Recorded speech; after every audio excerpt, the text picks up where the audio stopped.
Dahil nga naboboard si ate ngayon, niyaya niya akong mag-ukay. Saktong araw at may natitira pa siyang 250 peso. Kaya yun na lang daw yung gagamitin namin. Di na nga ako nagpalit ng damit. Malapit lang kasi ang bibilhan namin. Malapit na din kasi yung tour namin. Kaya kailangan ko din bumili ng damit. Sobrang init nga sa mga oras na yan mga guys. Nakalimutan din kasi namin magdala ng payong. Kaya nga ni dito na lang kami dumaan sa Gidli. Pero kahit sa Gidli na kami dumaan, sobrang init pa din mga guys. Naalala ko nga nung mga bata pa kami, sa sobrang init ng panahon, palagi kaming naliligo sa ilog. Hinuhubad nga lang namin yung mga damit namin para kapag matapos kami, yun din yung gagamitin namin. Nakakamiss nga balikan yung mga panahon na yun mga guys. Kasi para sa akin, mas masarap mamuhay noon kaysa ngayon. Uy, nagdrama. Medyo malapit na nga kami dito sa may nag-uukay. Sa mga oras nga na yan mga guys, iniisip ko kung ilan kayong mabibili namin. Pero sa tingin ko mga 10 yung mabibili ko. Nung nakarang punta kasi namin dito mga guys, medyo maraming nabili namin. Ang nagustuhan ko nga sa ukayan dito mga guys, bukod sa mura, maganda pa. Dati di talaga ako mahilig sa mga ukay. Pero nung napunta ko dito mga guys, napabili ako.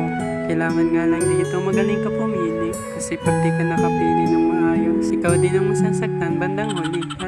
Sa mga oras nga ito mga guys, nakapili na si ate. Tinanong niya nga ako kung maganda ba. Ang sabi ko nga sa kanya parang mas maganda itong isa. Kaso ngayon niya kasi mukha daw pang matanda. Kaya bibigay ko na nga lang sa'yo baka magustuhan mo. Sa mga oras nga na yan mga guys, nakapili na din ako. Bale, 35 nga po yung isa mga guys. May mas maganda pa nga dyan. Kaso sa sobrang init, di ka talaga kakapag-focus. Kaya naman pagkatapos namin bayaran, pumunta na kami sa kabila. May nagustuhan nga ako dito mga guys. Tig 20 lang yung isa. Kaso nga guys, polo tong napili ko. Nagustuhan ko kasi siya kasi maganda. Mukha pa kasi siyang bago kaya kinuha ko na. Pinabalot ko na kay ate para makalis na kami. Pagkatapos kong bayaran, sinamahan ko si ate. Doon nga kami pupunta banda sa may mga short. Sobrang dami ngayong pagpipilian dito mga guys. Kaya pag pumunta kayo dito, gamitin nyo yung mga mata nyo, huwag yung bibig nyo. Hala, sobrang dami talagang bumibili dito mga guys. Kaya pasalamat ka na lang pag may mapili ka pang maganda. Pagkatapos nga ni ate magbayad, largo na kami umalis. Kaya mga oras kasi dito ipapasuhin na.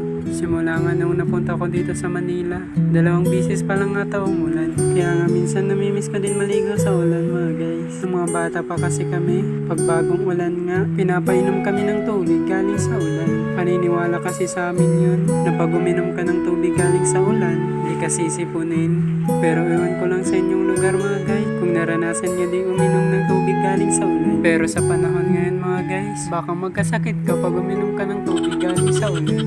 Sa mga oras nga yan mga guys, napansin ko nga mga python view. Nagkaka-relax nga feeling pag makita mo yung crush mo. Pero kay wala akong crush mga guys, ikaw na lang yung titingnan ko.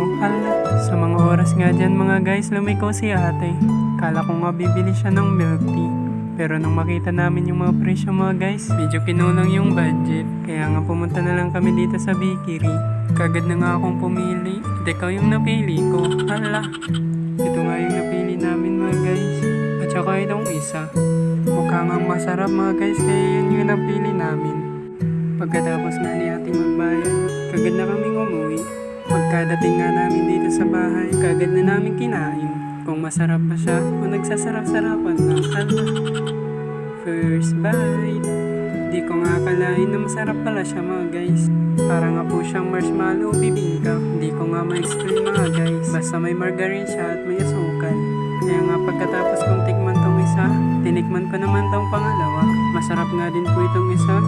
Pero mas masarap po yung una mga guys. At bago nga po ako matapos kumain, nais kong magpasalamat sa mga nanonood. Hanggang sa susunod, bye bye!